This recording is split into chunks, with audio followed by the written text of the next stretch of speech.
2024-25 अंतर्गत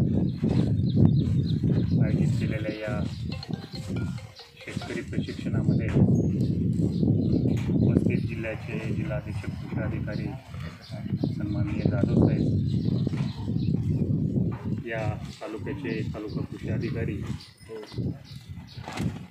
नितीनजी, त्यासोबतच उपस्थित दोन्ही मंडळ कृषी अधिकारी आणि उपस्थित सर्व सन्माननीय शेतकरी बंधू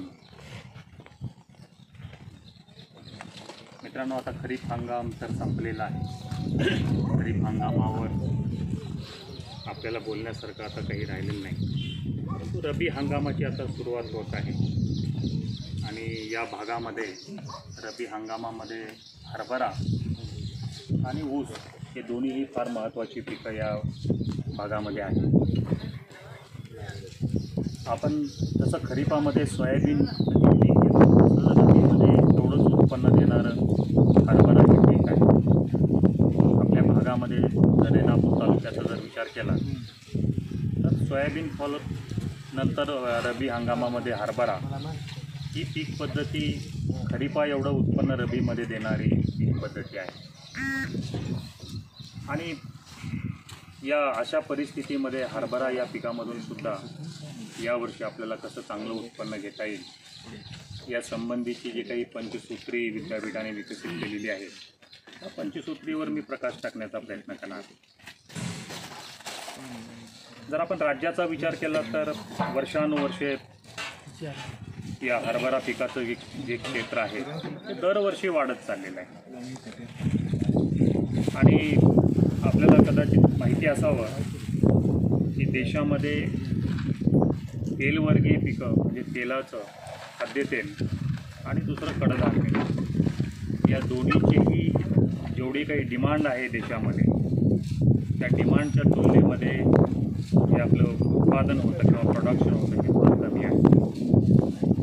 दरवर्षी आपल्याला खाद्यतेल आणि कडधान्य दोन्हीही आयात करावं लागत आहे. आणि त्यामुळे तुम्ही आत्ता जर मागच्या 5-6 महिन्यापासून जर बघत चाललात तर चण्याचे भाव हळूहळू वाढत झाले. त्या तुरीचेही भाव मागच्या काही दिवसापासून वाढत गेलेले. तर हे त्याच्या पाठीमागे प्रमुख कारण आहे की उत्पादन आणि मागणी याचं जे गणित आहे ते काही गणित सुरळीत चालत नाही आहे सध्या तरी. म्हणून पुढच्याही काळामध्ये चण्याला आणि तुरीला या दोन्हीही पिकाला भाव राहणार आहे.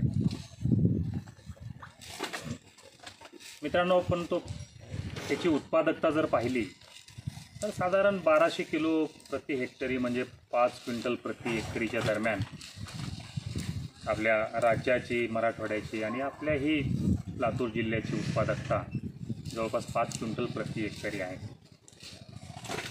परंतु या पिकामध्ये उत्पादन क्षमता जर पाहिली तर 10-12 क्विंटल प्रति हेक्टरीची उत्पादकता आहे. आज आपण जवळपास 50% त्याचं उत्पादन घेतो असं त्याहून सिद्ध होतं. काही शेतकरी असतील की आपल्याकडे 12 क्विंटल, 14 क्विंटल, 10 क्विंटल प्रति हेक्टरी काढणारे सुद्धा शेतकरी आहेत.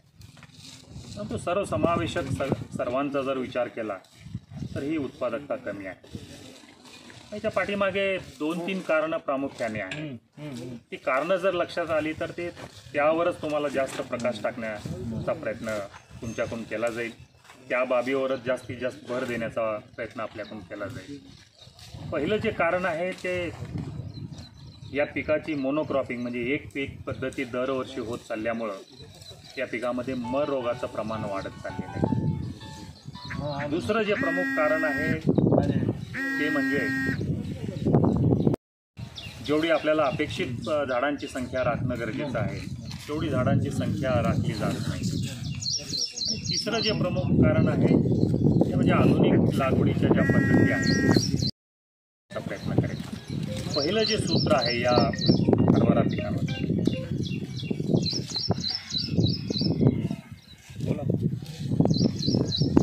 हरभरा पिकामधलं जे पहिलं सूत्र आहे ते अतिशय महत्त्वाचं सूत्र आहे. यामध्ये बीज प्रक्रिया आणि वाणांची निवड. तुम्हाला बीज प्रक्रिया हे सूत्र पहिलं घेण्यापाठीमागे जे कारण आहे मानवी जीवनामध्ये जसं त्यामध्ये जेवढे काही रोग प्रसार व्हायला लागतात रोगांचा, दोन बाबीमधून त्याचा प्रसार होतो. पहिला आहे सीडमधून, म्हणजे बियाण्याद्वारे या रोगाचा प्रसार चालू होतो. आणि दुसरी बाब जी आहे ती जमिनीद्वारे. मी तुम्हाला सुरुवातीला आत्ता सांगेल बियाण्याद्वारे प्रसार होणाऱ्या रोगांचा नियंत्रण कसं करायचं, आणि शेवटच्या टप्प्यामध्ये जमिनीद्वारे जे मर रोगांचं किंवा इतर रोगांचा जो प्रसार होतो ते कसे नियंत्रण करायचे हे त्या बाबीवर मी सांगेन. तर बियाण्याद्वारे प्रसार होणाऱ्या जेवढे काही रोग आहेत, कॉलर रॉट आणि मर रोग, या दोन्हीही रोगांचं नियंत्रण आपण बीज प्रक्रियेद्वारे करू शकतो. मग बीज प्रक्रियेमध्ये शिफारस केलेली 3 औषधं आहेत. पहिलं आहे झेलोरा, हे 4 मिली प्रति 10 किलो बियाणे याप्रमाणे ही बीज प्रक्रिया करावी.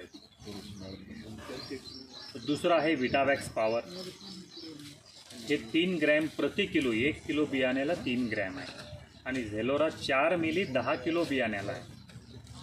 आणि तिसरं जे औषध आहे ते एव्हरगोल एक्सटेंड, हे सुद्धा आपण 3 मिली प्रति किलो बियाणे याप्रमाणे याची बीज प्रक्रिया करू शकतो. यापैकी कुठलंही एक औषध जे मार्केटमध्ये आपल्याला इझिली उपलब्ध होईल त्या औषधाची निवड करून याची बीज प्रक्रिया करावी. एकदा जर आपली बीज प्रक्रिया राहिली तर बियाण्याद्वारे प्रसार होणारे रोग जे आहेत, मागच्या हंगामामधलं जे बियाण्यावर बुरशी आलेली आहे ती बुरशी बियाण्याच्या जवळच वाढायला चालू होते आणि हळूहळू त्या झाडामध्ये मर रोगाचा किंवा त्या मुळावर मर रोगाचा प्रसार वाढत जातो. कॉलर रॉट अगदी 1-1.5 महिन्याचं पीक झालं की बुडाशी पांढरी पावडर तयार होतं आणि ते झाड वाळायला चालू होतं. या दोन्हीही रोगांचं नियंत्रण बियाण्याद्वारे प्रसार होणारे हे आपण बीज प्रक्रियेद्वारे करू शकतो. आता जातींची निवड करत असताना 3 प्रकारे आपण जातींची निवड करतो. एक, ज्या कोरडवाहूची लागवड आहे, जिथं आपल्याला एकही पाणी देण्याची व्यवस्था नाही आहे, अशा ठिकाणी 3 जातीची पैकी एका जातीची निवड करावी. विजय आहे, राजविजय आहे आणि दिग्विजय. हे तिन्हीही कोरडवाहूसाठी विकसित केलेल्या जाती आहेत. या तिन्हीही जातीमध्ये 100 दाण्याचं जे वजन आहे ते 18 ते 20 ग्रॅम असतं. बारीक दाणा आहे याचा. आणि त्यामुळे आपण ह्याचं सीड जे आहे ते 25 किलो प्रति एकरी या प्रमाणात वापरतो. हा झाला कोरडवाहूचा भाग. दुसरा जो भाग आहे तो बागायतीमध्ये आहे. ज्या शेतकऱ्यांकडे 2 किंवा 3 पाणी देण्याची व्यवस्था आहे अशा शेतकऱ्यांनी बागायती हरभरा घ्यावा. बागायतीमध्ये 2 प्रकार आहेत. पहिला प्रकार जो आहे तो देशी वाणांचा आणि दुसरा प्रकार जो आहे तो काबुली वाणांचा. देशी वाण जर आपल्याला निवडायचे असतील तर याच्यामध्ये सर्वात चांगलं जॅकी 9218 आहे, दिग्विजय आहे. आता नवीनमध्ये अकोला कृषी विद्यापीठाने कांचन आणि कनक हे दोन्हीही जाती आणलेल्या आहेत. या दोन्ही जाती चांगल्या आहेत. त्याबरोबर फुले विक्रम आणि फुले विश्वराज या दोन्हीही जाती नवीनमध्ये आले. फुले विक्रम ही मशीननं काढण्यासाठी आहे आणि फुले विश्वराज मागच्या वर्षी बागायतीसाठी विकसित केलेली जात आहे. यापैकी कुठलीही एक जात आपण निवडून आपल्या भागात जी चालतील त्या प्रमाणात निवडून बागायतीमध्ये घ्यावी. आत्ता जेवढ्या जाती सांगितल्या त्या सगळ्या जातींच्या 100 दाण्याचं वजन हे 22 ते 26 ग्रॅम आहे. आणि म्हणून या जातीचं बियाणं वापरत असताना एकरी 30 किलो बियाणं वापरावं. आपण बियाणं का वाढवायला लागलो तर त्याच्या दाण्याची साईज वाढायला लागली म्हणून बियाणं वाढतं. आता शेवटचा जो टप्पा आहे तो म्हणजे बागायतीमध्ये काबुली. हा एक फार सुंदर पर्याय शेतकऱ्यांसाठी पुढच्या काळामध्ये येत आहे. त्याची डिमांड वाढत चालली आणि आता इतक्या सुंदर जाती या काबुलीमध्ये आलेल्या आहेत. अगोदर फक्त PKV 2 ज्याला आपण काग 2 म्हणत होतो एवढी एकच जात आणि मेक्सिकन गोल्ड नावाची दुसरी ही प्रायव्हेटची आहे. या दोन्हीही जातीमध्ये मर मोठ्या प्रमाणावर यायला लागला. म्हणून आता दुसऱ्या 2 जाती मागच्या 2 वर्षामध्ये विकसित झालेल्या आहेत. ज्या डॉलर या नावाने शेतकऱ्यामध्ये आता त्या पॉप्युलर होत चाललेल्या आहेत. ज्यामध्ये पहिली आहे फुले कृपा आणि दुसरी आहे PKV 4. या दोन्हीही जातीमधल्या दाण्याचा जो आकार आहे तो टपोर आहे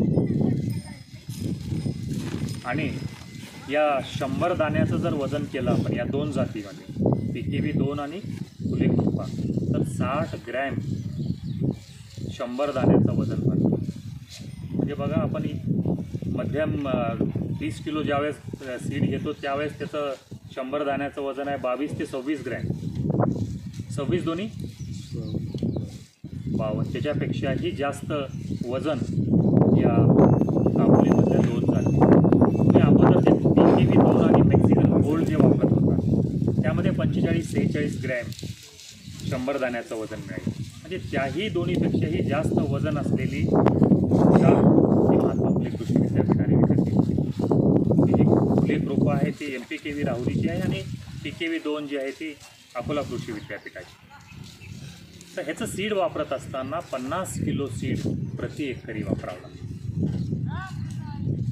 साधारण ज्यांच्याकडे पाणी देण्याची व्यवस्था आहे आणि जे शेतकरी बेडवर टोकन पद्धतीने लागवड करण्याची ज्यांची मानसिकता आहे त्यांनीच हा डॉलर नावाचा जो सेगमेंट आहे तो घ्यावा. अशा प्रकारे आपण जातींची निवड करू शकता. म्हणजे पहिल्या मुद्द्याद्वारे एकदा जात ठरली की दुसरी बीज प्रक्रिया त्याच्यामध्ये झाल्याशिवाय शेतामध्ये बियाणं आलं नाही पाहिजे. दुसरा जो सूत्र आहे तेही सूत्र फार महत्त्वाचं आहे. मी तुम्हाला जे 5 सूत्र सांगणार आहे त्या 5 सूत्रामध्ये म्हणजे सगळ्यात जास्त जर हे द्यायचं असेल वेटेज तर ते शेवटच्या सूत्राला द्यायचं. त्याच्यानंतर जर महत्त्व कुठल्या सूत्राला द्यायचं असेल तर ते 2 नंबरच्या सूत्राला, जे आता मी सांगणार आहे तुम्हाला. आणि 3 नंबरचं जे काही सूत्र आहे ते पहिलं सूत्र जे तुम्हाला बीज प्रक्रिया आणि वाणांची निवड, आणि मग शेवटचे जे 2 सूत्र आहेत त्या 2 सूत्राला या 3 सूत्रानंतरचं महत्त्व आहे. मी फक्त त्याच्यामधला थोडासा डिफरन्शिएट केला, परंतु त्या 2 सूत्राला अगदीच दुर्लक्षित करून बी चालणार नाही. दुसरं जे सूत्र आहे ते लागवडीच्या पद्धतीमध्ये आपल्याला थोडा बदल करायचा. मित्रांनो, आपल्याकडून काय व्हायला लागले, सोयाबीनमध्ये हरभऱ्यामध्ये एवढी दाट पेर होत चालली आहे. सोयाबीनमध्ये सुद्धा 30 किलो 32 किलो बियाणं एकरी वापरायला लागले सोयाबीनमध्ये. हरभऱ्यामध्ये सुद्धा कोणीतरी सांगतं आहे आपल्याला 30 किलो 35 किलो 40 किलो बियाणं एकरी वापरतो. ह्याची परिस्थिती कशी आहे थोडक्यात सांगायची झाली. 4 मुलं आहेत घरामध्ये, एकच भाकरी आहे. एका भाकरीचे 4 तुकडे केले, कोरकोर भाकरी, कुणाचंच पोट भरलं नाही, सगळेच उपाशी राहिले. पण एकच भाकरी एकाला दिली, व्यवस्थित सगळं त्याचं पोट भरलं. सेम तशीच पद्धत या शेतामध्ये आहे. तुम्ही कुणाचंच पोट भरत नाही आहे. दाट ज्यावेळेस पेरतो म्हणजे तो प्रत्येक झाड काय म्हणतं, मी बी वाढणार नाही आणि तुला पण वाढू देणार नाही. दोघंही आपण भांडणं करत राहू पूर्ण सीझनभर आणि नुकसान करू शेतकऱ्याचं. अशा प्रकारे स्पर्धा एवढी वाढत चालली आहे. मी या सीझनमध्ये सोयाबीनची मागच्या 2-3 हंगामामधली सगळ्यात चांगली उत्पादकता या हंगामामध्ये यायला लागली. परंतु ती उत्पादकता अजून एकरी 2-2 क्विंटलनी वाढली असती जर हे सोयाबीन पातळ पेरलं असतं. एवढं दाट झालं सोयाबीन म्हणजे कमरेला आलं. त्याच्यात 2 इंटरनोडची जर वाढ पाहिली तर ती राहायला पाहिजे 2 इंच. हे स्टँडर्ड अंतर आहे 2 इंचाचं. म्हणजे इथं एक फांदी पाहिजे, इथं एक फांदी पाहिजे, त्या फांदीवर शेंगाची संख्या पाहिजे. परंतु ती झाली काही ठिकाणी 3 इंच, काही ठिकाणी झाले 4 इंच आणि काही ठिकाणी झाले त्याच्यापेक्षाही अशी लांब. म्हणजे ही इथपर्यंत यायला लागली. आता तुम्हाला शेंगाची संख्या सांग. ज्या ठिकाणी 1.5 ते 2 फुटामध्ये सोयाबीनचं झाड आहे, फुल 753 असो, 992 असो, 612 असो, 1460 असो, 1.5-2 फुटात त्या ठिकाणी शेंगाची संख्या आहे 125-150. आणि हे तुम्हाला आत्ता मी वाढलेलं सांगितलं 3 इंच 4 इंच. त्या ठिकाणी शेंगाची संख्या आहे 40-35, 20-25, काही ठिकाणी तर 20-25. म्हणजे हेच आपल्याला सगळ्यांना कळायला लागले. परंतु का वळणा गेले माहिती आहे का, अगदी सुरुवातीला जिथं टोकन केलेलं पीक असतं ते महिनाभर त्याला बघावंच वाटत नाही. सगळं रान खुलं दिसतं. मिळतच नाही.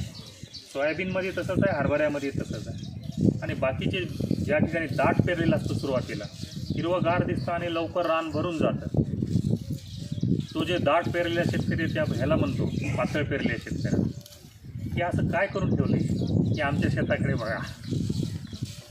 आणि ज्यावेळेस तो दाट पेरलेला शेतकरी पुढे 2 महिन्याच्या नंतर जातो, तो डोक्याला हात धरतो.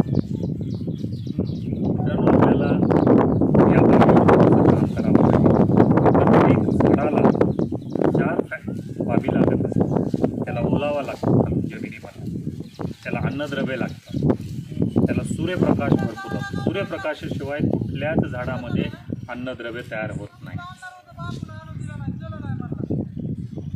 आणि स्पेस, लाईट, न्यूट्रिएंट आणि वॉटर, आणि त्याला जागा लागते वाढण्यासाठी.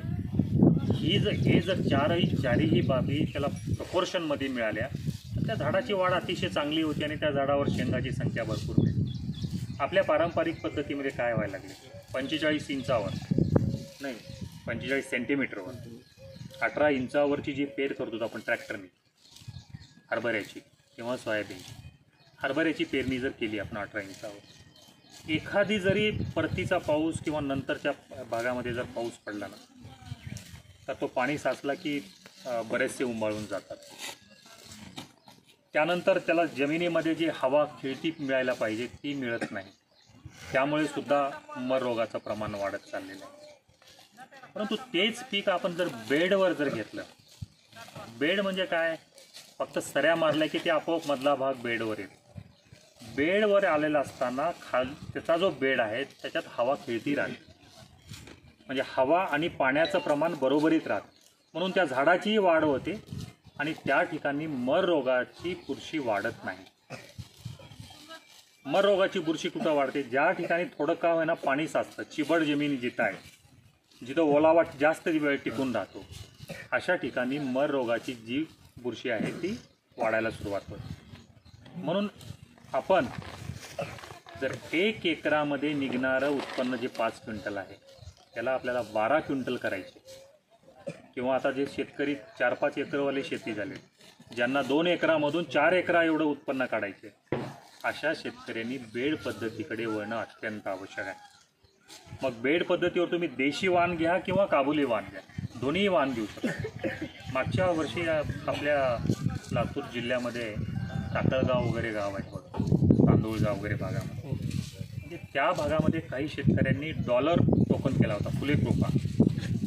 आम्ही त्याचे दाणे भरण्याच्या अवस्थेमध्ये गेलो होतो. तर त्यावेळेस तो शेतकरी सांगत होता की मला ह्याच्यामधून 13 क्विंटलच्या खाली एकही मिळालं नाही. 3 एकराचा प्लॉट एका ठिकाणी आपल्याला 13 एकर नॉर्मल आपल्या देशी वाणामध्ये मिळेल नाही. आणि काबुलीमध्ये जर 13 क्विंटल मिळत असतील, आज काबुलीचा भाव 11-12 हजार रुपयापर्यंत आहे. तर ही किमया फक्त बेडची आहे, बाकी दुसऱ्या बाबींची नाही. म्हणून आपण सोयाबीनमध्ये जसे 4 फुटावर सऱ्या पाडल्या आणि 4 फुटावर सऱ्या पाडून आतला भाग साफ करून घेतला आणि त्याच्यावर 2 ओळी आपण टोकन केले, टोकन मशीनच्या मदतीने. तशाच प्रकारे हरभऱ्याची सुद्धा टोकन करू शकतो. 2 ओळीमधलं अंतर 18 इंच आणि 2 झाडामधलं जे अंतर आहे ते जर आपल्याला 4 इंच ठेवता आलं, 4 इंचावर 1 दाणा, आणि ते जर तुम्ही नाही करू शकला तर 6 इंचावर 2 दाणे. कारण जे टोकन यंत्र आहेत ते 6 इंचावरचे आहेत सगळे. आपल्याला 4 इंचावर जी ॲडजस्टमेंट जर करता आली आणि तिथे एक दाणा जर टाकता आला तर ही उत्कृष्ट पद्धत आहे. ह्याच्यामध्ये बियाण्याच्या बचतीमध्ये फार फरक पडत नाही, फक्त 20-25% बियाणे बचत होते.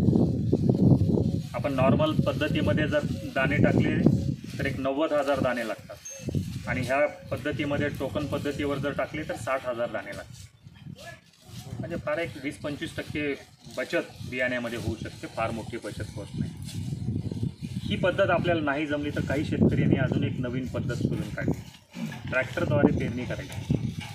4 ओळी ट्रॅक्टरच्या पेरणी यंत्राने करायची किंवा 5 ओळीचा हे आहे समजा पेरणी यंत्र आहे, ते मधला जो फणा आहे तो बंद करून ठेवायचा आणि पेरणी करायची. म्हणजे 4 ओळीनंतर एक ओळ सुटते, पुन्हा 4 ओळीनंतर एक ओळ सुटते. याच्यामध्ये तुम्हाला सगळे ऑपरेशन्स, हवा खेळती राहणे, सूर्यप्रकाश भरपूर मिळणे. मित्रांनो, तुम्हाला उत्पन्नामध्ये याच्यामध्ये तोटा येत नाही, उलटं तुमचे 1-1.5 क्विंटलनं उत्पन्न वाढतं. आपल्या मनामध्ये एक लाईन गेली म्हणजे माझं तिथं 1-1.5 पोते गेले, पण तसं होत नाही. तुम्ही जेवढं दाट कराल तेवढं त्याला सूर्यप्रकाश मिळत नाही आणि अन्न तयार होत नाही. फुलोऱ्यांची संख्या राहत नाही आणि घाट्यांची संख्या तेवढी मिळत नाही. तर ही पद्धत आपण जर आपल्याला टोकन नाही जमली, एक BBF पद्धतीसारखी आहे. तुमच्या भागात BBFचे सगळे काढून टाकले तुम्ही, म्हणून आता BBF असतील तर अजून चांगलं, पण BBF नसतील तर एक ओळ सोडून सोयाबीनमध्ये तर ही पद्धत फार उत्कृष्ट चालायला लागली. तर या बाबीवर आपण विचार करावा आणि आपल्या पेरणी पद्धतीमध्ये नक्कीच आपण बदल करावा. त्याच्या पुढचं जे सूत्र आहे ते अन्नद्रव्य व्यवस्थापन आणि तण व्यवस्थापन, या दोन्हीचा एकमेकाशी संबंध आहे. ज्या शेतामध्ये तणांची काडी नाही त्या शेतामध्ये टाकलेल्या खताचा प्रत्येक दाणा त्या पिकासाठी वापरला जातो, आणि ज्या शेतामध्ये तणांची स्पर्धा जे भरपूर आहे त्या शेतामध्ये टाकलेलं खत हे अर्धं तण नेतं आणि अर्धं आपले पिकं. त्यामुळे हरभरा पिकामध्ये तण व्यवस्थापनासाठी फार वेगळं काही करायचं नाही. त्याच्यामध्ये फक्त 2 कोळपे जर वेळेवर टाकले, 15 दिवस आपलं 20 दिवसांनी एक आणि 30 ते 35 दिवसांनी दुसरं, हे 2 कोळपण्या जर झाल्या तर याच्यामध्ये तण व्यवस्थापन अतिशय चांगलं होतं. राहिलेलं उपटतण आपण एखाद्या खुरपणीद्वारे करू. बाकी ह्याच्यात वेगळं करण्याची आवश्यकता नाही. त्याच्यामध्ये एका तणनाशकाची शिफारस आहे, पेंडिमिथालिन नावाची. तर हे तणनाशक वापरण्याची शक्यतो रबी सीझनमध्ये गरज पडत नाही. म्हणजे पेरणी केल्या लगेच 24 तासाच्या आत आपण ही फवारणी करतो. मित्रांनो, आपल्याला आणखी एक संदेश देईल की तुम्हाला जेवढं शक्य होईल तेवढं आता तुम्ही तणनाशक वापरण्याचं प्रमाण कमी करावं लागेल. तुमच्या जमिनीमधले जे जैविक बाबी आहेत त्या जवळपास आता संपत चालल्या, आणि म्हणून आपल्याला वरून आता ट्रायकोडर्मा आणि बायोमिक्स सोडावं लागणार. तुरीला आपण ट्रायकोडर्मा सोडायला लागलो, बायोमिक्स सोडायला लागलो. हळद अद्रकीला ट्रायकोडर्मा, बायोमिक्स सोडायला लागलो. आता आपल्याला हरभऱ्यामध्ये शेवटच्या सूत्रामध्ये हेच आहे, ट्रायकोडर्मा आणि बायो 1000 रुपयाचं जैविक एका एकराला सोडायचे आपल्याला. अगोदर सोडायची गरज नव्हती कारण ते जमिनीत होते. तुम्ही दर म्हणजे खरीपामध्ये एकदा आणि रबीमध्ये एकदा किंवा दर खरीपामध्ये आपल्या ज्या स्प्रेइंग बोलले त्याच्यामुळं जवळपास जैविक बाबी पूर्ण संपत गेलेली. अन्नद्रव्याच्या व्यवस्थापनाच्या बाबतीत कोरडवाहू फार काही करण्याची आवश्यकता नाही. एक पोतं DAPचं किंवा एक पोतं 20-20-0-13 20-20-0-13 त्याला सल्फर लागतं. त्यामुळे दोन्हीपैकी एक बाब कोरडवाहूमध्ये वापरावी. आता बागायतीमध्ये ज्यांना 12 क्विंटल 14 क्विंटल काढायचे त्यांनी मात्र सल्फरची एक बॅग 10 किलोची प्रति एकरी खताबरोबर वापरायला लागते. DAP वापरायचं असेल तर 1.5 बॅग DAP लागतो आणि 1 बॅग सल्फर. 10-26-26 किंवा 12-32-16 वापरायची तर 2 बॅग 10-26-26 किंवा 2 बॅग 12-32-16 त्याच्यासोबत 1 बॅग सल्फरची लागते. हा बागायतीमधला डोस. तुम्हाला कोरडवाहूच्या तुलनेमध्ये बागायतीमध्ये हा डोस वाढवावाच लागतो, जेणेकरून कोरडवाहूमध्ये जे काही आपल्याला 6-7 क्विंटल मिळतं त्याच्या आपल्याला दुप्पट उत्पन्नावर जायचं, 12-13 क्विंटलवर जायचं आहे. मित्रांनो, हरभरा पिकामध्ये सोयाबीनसारखंच युरियाचा वापर करू नका. ज्या शेतकऱ्यांना युरिया आवडतो त्या शेतकऱ्यांचं सोयाबीन आणि हरभरा दोन्ही पीक त्या शेतकऱ्याला माझी ओढ लक्षात घ्यायच्या पुढे कधी. यावर्षी अगदी सुरुवातीला सोयाबीनमध्ये थोडे 7-8 दिवस पावसाचा खंड होता. सोयाबीन फार बारीक आहे म्हणजे की चालू केले सोयाबीनला युरिया टाकायला, बऱ्याच ठिकाणी युरिया टाकतो आणि त्याचा परिणाम नंतरच्या काळामध्ये ऑगस्ट महिन्यामध्ये जो पाऊस झाला आणि सोयाबीनची वाढ सोयाबीन आणि हरभरा पिकाचं एक वैशिष्ट्य आहे, या पिकामध्ये 3 आठवडे झाले. 3 आठवडे म्हणजे किती? 30व्या दिवशी मावर गाठी तयार व्हायला लागतात आणि त्या गाठीमध्ये हवेमधला नत्र स्थिरीकरण करायला चालू होतं आणि त्या पिकाला लागणारं जे काही नत्र आहे ते एकदम पुरेसं, त्याच्यापेक्षाही जास्त नत्र त्या पिकाला मिळतं। आणि जर वरून आपण युरियाच्या स्वरूपामध्ये खत दिला तर झपाट्याने वाढ करून टाकतो। जिथं वाढ जास्त तिथं फुलांची संख्या कमी, तिथं घाट्यांची किंवा शेंगाची संख्या कमी आणि उत्पन्नात एकरी 2 क्विंटलनी, मिनिमम 2 क्विंटलनी त्याला घाटा करतो। त्यामुळे युरियाचा वापर या दोन्हीही पिकामध्ये करू नका, द्विदलवर्गीय पीक आहे। फवारणीच्या माध्यमातून या पिकामध्ये जर आपण बागायतीमध्ये विशेषतः खतं जर दिले तर ह्यालासुद्धा फार चांगले रिझल्ट्स आहेत। आणि आपण जर 13-14 क्विंटलचा जर टप्पा ठेवलेला असेल, टार्गेट जर ठेवला असेल, तुम्ही बेड पद्धतीवर केले, 4 फुटावर सऱ्या, डॉलर लावला, फुले रोपा, टार्गेट ठेवले 12-13 क्विंटलचं, तर तिथं 2 ह्या फवारण्या होणं अत्यंत आवश्यक आहे। पहिली फवारणी फुलोरा अवस्था चालू होण्याच्या अगोदर आपल्याला ही फवारणी द्यायची, पहिलं फूल दिसण्याच्या अगोदर। इथं 12-61-0 50 ग्रॅम प्रति 10 लिटर पाणी। आणि दुसरी फवारणी घाट्यामध्ये दाणा भरत असताना, ज्वारी एवढा, बाजरी एवढा किंवा त्याच्यात थोडा मोठा दाणा आहे, या अवस्थेला 0-52-34 50 ग्रॅम प्रति 10 लिटर पाणी याप्रमाणे फवारणी। या दोन्ही फवारण्या आपलं जे टार्गेटेड यील्ड आहे ते मिळवण्यासाठी सपोर्टिंग म्हणून किंवा त्याला उपयोगी ठरतात। अशा प्रकारे आपण खत आणि तणांचं व्यवस्थापन करतो। चौथा जो सूत्र आहे, मोठं सूत्र आहे, ते पण फार महत्त्वाचं आहे, पाणी व्यवस्थापन। मित्रांनो, हरभऱ्या पिकामध्ये म्हणजे या पाणी व्यवस्थापनाचा संबंध हा डायरेक्टली मर रोगाशी आहे। जर आपण पाटपाण्याने किंवा स्प्रिंकलरने देत आहे, स्प्रिंकलर चालू केले आणि केला गावाला निघून, पुन्हा थोड्या वेळाने गड्याला फोन करून सांगावं बंद करायला, आणि तिथं 4 तासाचं स्प्रिंकलर जर 7 तास चाललं ना, तर आपण पाटपाण्याने जे पाणी देतो त्याच्यामधले निश्चित 4-5 ठिकाणं जिथं जिथं पाणी बाहेर पडण्याची जागा नसते, तिथं सगळं पाणी येऊन साचते, ते ठिकाणं गेले म्हणून समजायचं। तर पाणी देत असताना पाटपाण्याने ते पाणी बिलकुल देऊ नये, पाणी द्यावं स्प्रिंकलर पद्धतीने। स्प्रिंकलर पद्धतीने बी देत असताना पाणी जमिनीवर साचणार नाही, एखाद्या ठिकाणी फार मोठं साचणार नाही, अशा प्रकारचं पाणी देऊ। साधारण तुम्ही 3.5 तास 4 तास अशा प्रकारचं स्प्रिंकलर लावत असाल ना, त्याच्यापेक्षा तर जास्त 6 तास 7 तास तर कोणी लावत नसते। परंतु चुकून जर कोणाचं झालं की मात्र त्या ठिकाणचा, आणि डॉलर जर असेल तर ते तर लवकर जातं। डॉलर म्हणजे फुले रोपा आणि पिकेवी 2 या जातीला जास्त पाणी बिलकुल चालत नाही। हे अतिशय संवेदनशील पीक आहे पाण्याला, त्याला फार कमी पाणी लागतं, त्याला स्ट्रेस जास्त लागतो। जर ह्याचे पाण्याचं व्यवस्थापन करायचं, हरभरा लागवड ही पाणी जमिनीला देऊन हरभरा लागवड जर केली ना, 100% जर्मिनेशन। आणि नुसतं ओलावा कुठं आहे थोडाफार कुठं नाही अशा जर करत गेलात तर 100% जर्मिनेशन होत नाही। त्या ठिकाणी मग तुम्हाला 60%, 70%, 75%, 80% जर्मिनेशन होते, इथंच 20% चाललं आहे। जर तुमचं फुल जर्मिनेशन 100% होणारही ओल असेल तर तुम्ही पहिलं पाणी तिथं देऊ नये, अन्यथा पाणी देऊन जमीन ओलवावी, वापशावर यावी, आणि वापशावर आल्यावर जर पेरणी केली तर ही अतिशय उत्कृष्ट। काही शेतकरी म्हणत असतील आम्ही अगोदर पेरणी करू आणि नंतर पाणी देऊ, ते फार धोकादायक, घातक। हरभराचा जे काही वरची काय म्हणतो त्याला,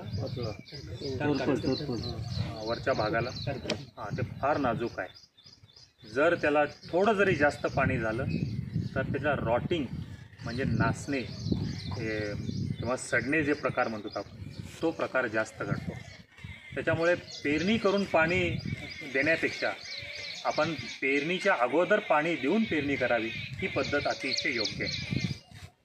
दुसरं पाणी द्यायचे आपल्याला, हे पहिलं पाणी म्हणता येणार नाही याला, म्हणजे पहिलं पाणी जर द्यायचे आपल्याला तर पेरणीपासून कमीत कमी 30-35 दिवसाचा स्ट्रेस पाहिजे, तरच फुलोरा बाहेर पडतो अतिशय चांगला। आणि मधीच जर पाणी दिलं हो कोणी 15 दिवसाला, 10-15 दिवसाला, 20 दिवसाला त्याचा स्ट्रेस मोडतो आणि त्याचा CN रेशो जो आहे तो मेंटेन होत नाही आणि फुलोरा बाहेर पडत असताना एकतर लेट बाहेर पडतो किंवा टप्प्याटप्प्याने आणि कमी फुलोरा बाहेर पडतो. फुलोरा बाहेर पडायचा असेल तर 30 दिवसाचा पाण्याचा ताण त्या पिकाला पाहिजे. फूल निघण्याच्या अगोदर म्हणजे ह्याची स्टेज दिलेली आहे शास्त्रज्ञांनी, प्री फ्लावरिंग म्हणतात त्याला. पहिलं फूल शेतामध्ये दिसलं की त्या ठिकाणी आपण हरभरा पिकाला स्प्रिंकलरनी 4 तास पाणी द्या.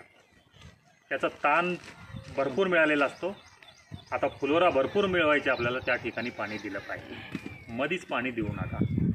दुसरं पाणी देत असताना पुन्हा त्याला जवळपास 25-30 दिवसाचा ताण द्यायचे आणि पूर्ण त्याच्या घाट्यामध्ये रूपांतर झाल्यानंतर घाट्यामध्ये दाना भरत असताना 60-65 दिवसाला ही स्टेज येते.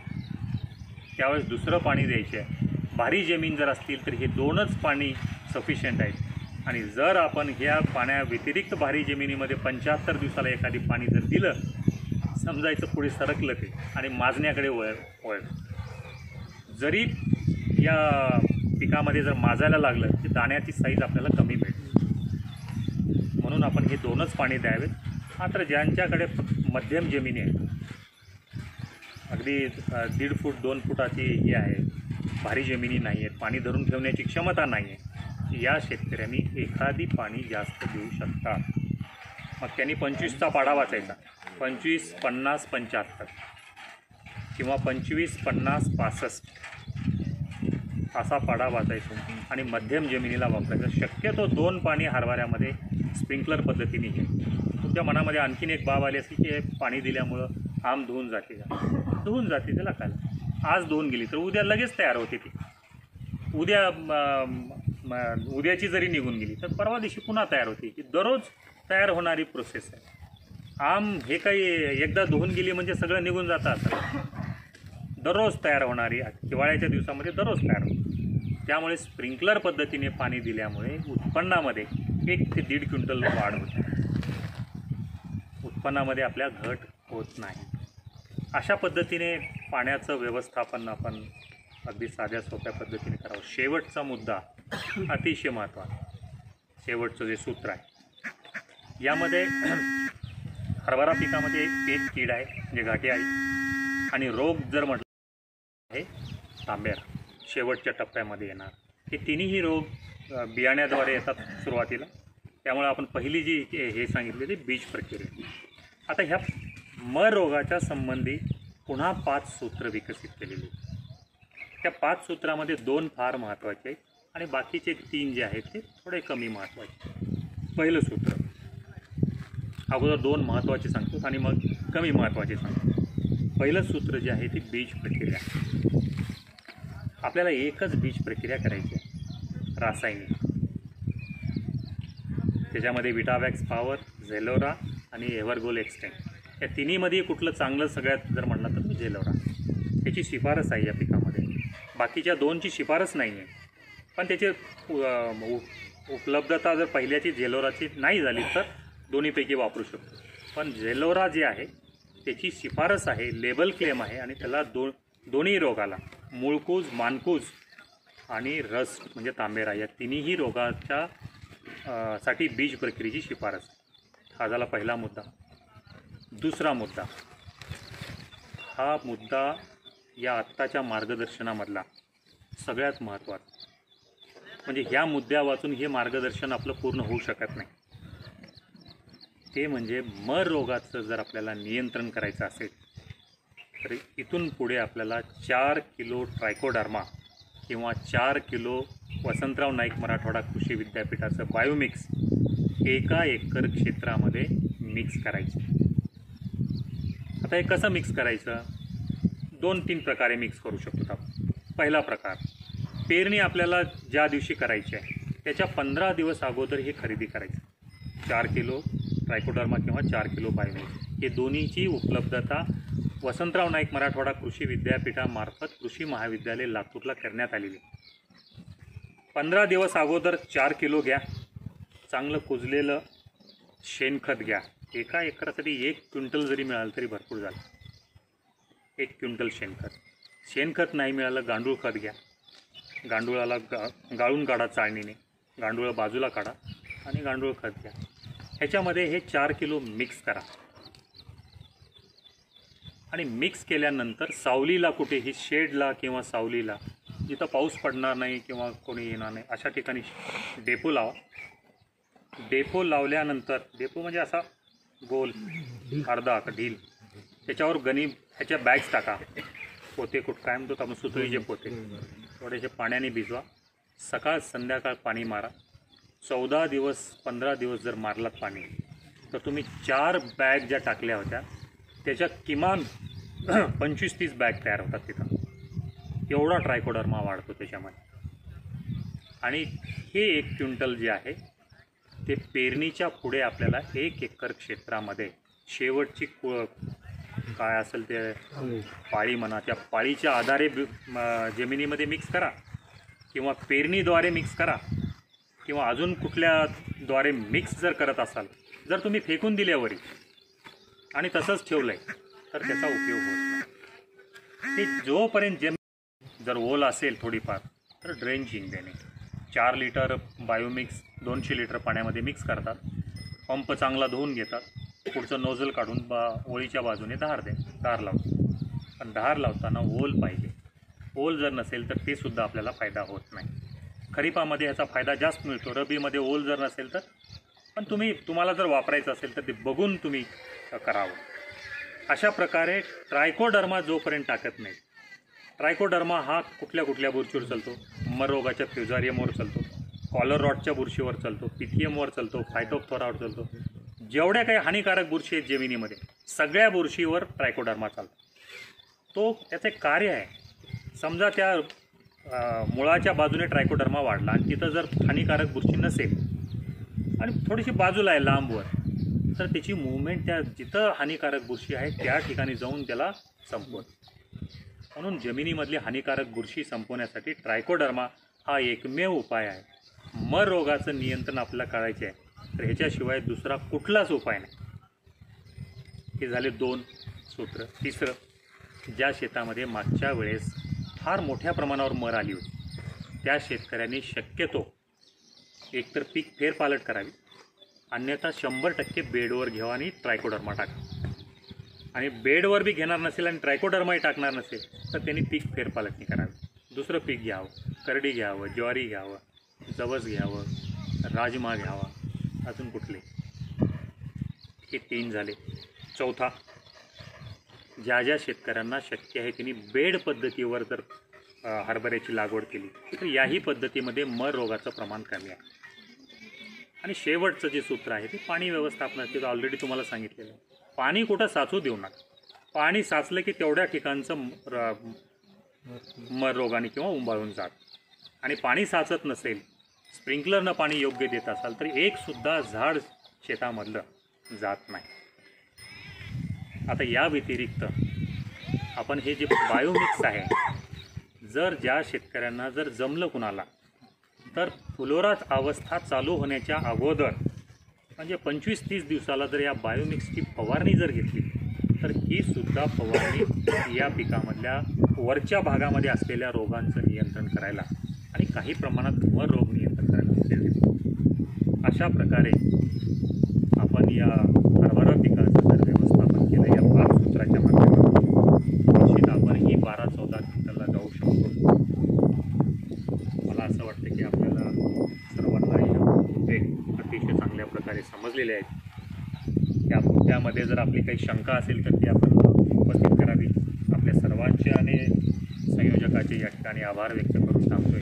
धन्यवाद.